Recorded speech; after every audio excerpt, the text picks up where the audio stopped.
Hi, everyone. Good morning. Hope you are doing well on this Thursday. I will be honest with you for just a second and let you know that this week has really gotten a hold of me. So I was baking from like 9 a.m. to like 8 p.m. yesterday, and I just couldn't really land on a specific idea for today's hashtag Thursday Fave session. So I decided that after reading a message from a baker, good morning, just making sure we're good over here, that they were really enjoying the supply list, the master baking supply list that's on the blog, and it's in the elite program. And I share it everywhere because I think it's important just to kind of see certain tools and items and groups and things that I've used over the last 16 years that I can say, yes, these are good products, or give them a try to see if they work for you. I noticed that she said that was one of the things that she looked at first when I gave her a bunch of resources. So after reading that message, I decided, you know what, since I don't have like a really big plan for today's session, I still want to show up and I still want to do kind of like a 3-piece product review for you for 3 products that I believe really kind of up-leveled my business when I purchased them. They were something that I would say, you know how people say, oh, I can't believe I waited that long to buy that, or it just has helped me so much. So I want to show them to you today, just so you can get an eyeball on them and kind of understand what they are. Some of you may have all of these already. Some of you may be looking at them. Some of you may have 1 or 2. Either way, I'm going to show them off. And if you have questions about them, let me know. If you need links, I can send them. These are just things that I use. You might not even make products that these are used for. So hopefully at least one of them will help you. Hey, Jessica, good to see you. Okay, so I have some pros and cons that I want to go over for each. Not a ton, and this isn't going to be a super long session. I just wanted to give you something to look at today if you're curious. Okay, the first one I want to show you is something called an air mat, right? You can see me through it. It's a perforated baking mat. And for me, I make a lot of, they're kind of like shortbread sugar cookie hybrids. So they have body to them, kind of like a shortbread, but they've got more air and more fluffiness to them like a sugar cookie. So it's kind of in the middle, a lot of shaped cookies. And I was baking a lot of them on parchment paper, but what was happening is they were kind of like bubbling in certain spots. And then underneath the cookie, there would kind of be like bubbles under there. And it was causing uneven browning, and it just wasn't great. So I saw this, I actually first saw it, you can see on the Cookie Countess website, and I was already buying something from them anyway for my stenciling. So I went ahead and purchased them from her. I saw that there are similar ones on Amazon, realistically, just air mat, perforated mat, whatever they're calling it. And you can see it's just like a nice silicone mat. And so for me, the pros on this is it's super uniform cookies, less bubbling. There is a nice pattern on the bottom that kind of looks like checkers, it just looks nice and professional, and it looks really good packaged. The even bake is better. They are reusable, of course. So the parchment I was throwing out, these are reusable. So I think over time, right, it would save you money if you're not throwing the product away. And they're very durable. I have had literally no tearing, no ripping, nothing has come off of these. None of the silicone has released, and I use these every single week, multiple times. So they are good quality from Cookie Countess for sure. Now the con to this is because it's filled with all those tiny holes, it is slightly annoying to clean.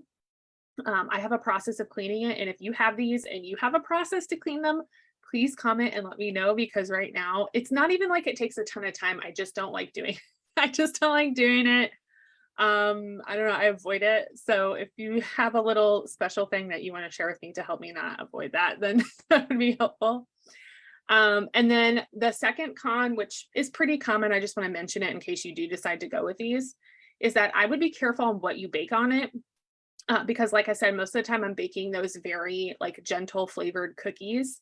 But I also bake savory things and things with spices on them. So I actually don't bake anything with like loose spices or a savory flavor on these anymore, because it just kind of holds on to the flavor a little bit, which, there's a lot of holes in it. So I can see how that would happen, the oils and such.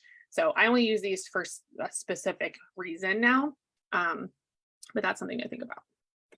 Okay. Number 2 is the heat sealer. And this is something I get a lot of questions about from people who are kind of new into doing a lot of packaging. And if you're ever on the fence about heat sealers, like, please, they're not expensive as far as like tools for baking go. I think it's like 20 or 30 bucks.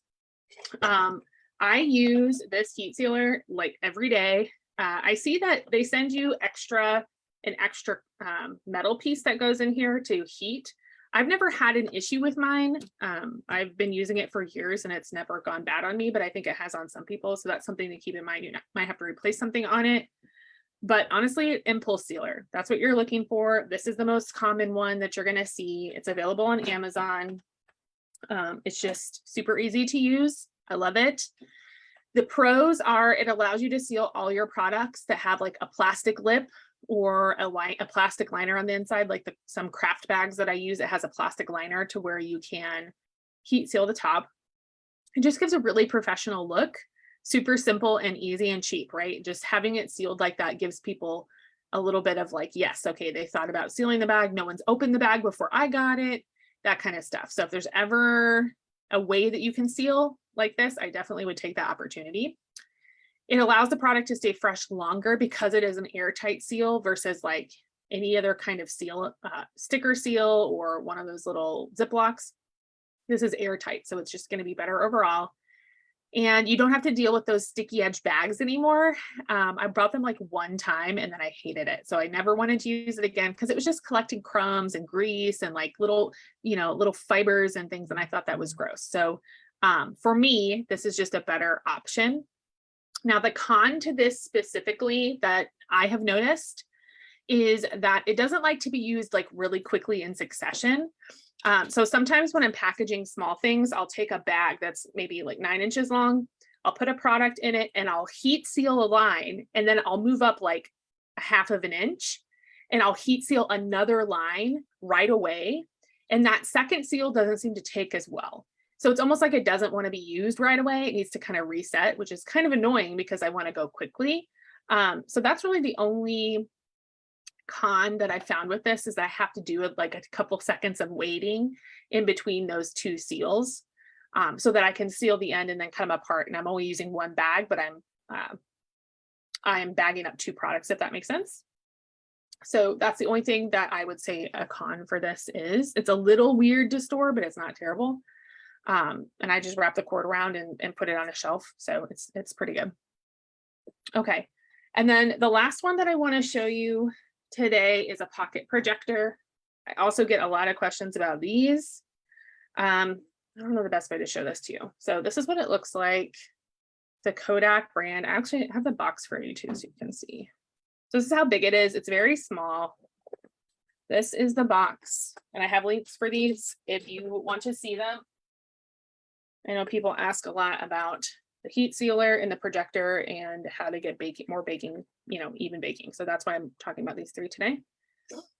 This is the Kodak Luma 75 portable pocket projector. Not sure if they're still selling this one or not. I think I bought this a year or 2 ago. Projects through here. This is some buttons. It's very simple. It has a USB and HDMI, which is how I connect to my computer, HDMI to HDMI. It's got a charger. And really, there's also an SD card holder for it if you want to do movies and other things like that. I think this is a really good quality. I get really clear pictures out of it. I have a like a stick holder that has a neck on it where I put the projector in and then I can move the neck so that it projects down to whatever height and however big I need it to be.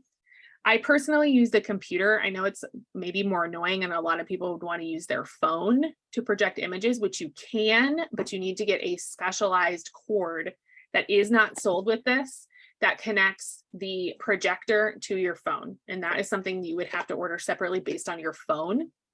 And they may even have suggestions on this link when you go to look to purchase. Out of all these 3 things, this is going to probably be the most expensive single item. And for me, the pro on this is just not that I can't pipe things, because I have taken a lot of time to learn how to pipe and how to draw, and I have art training and all of that.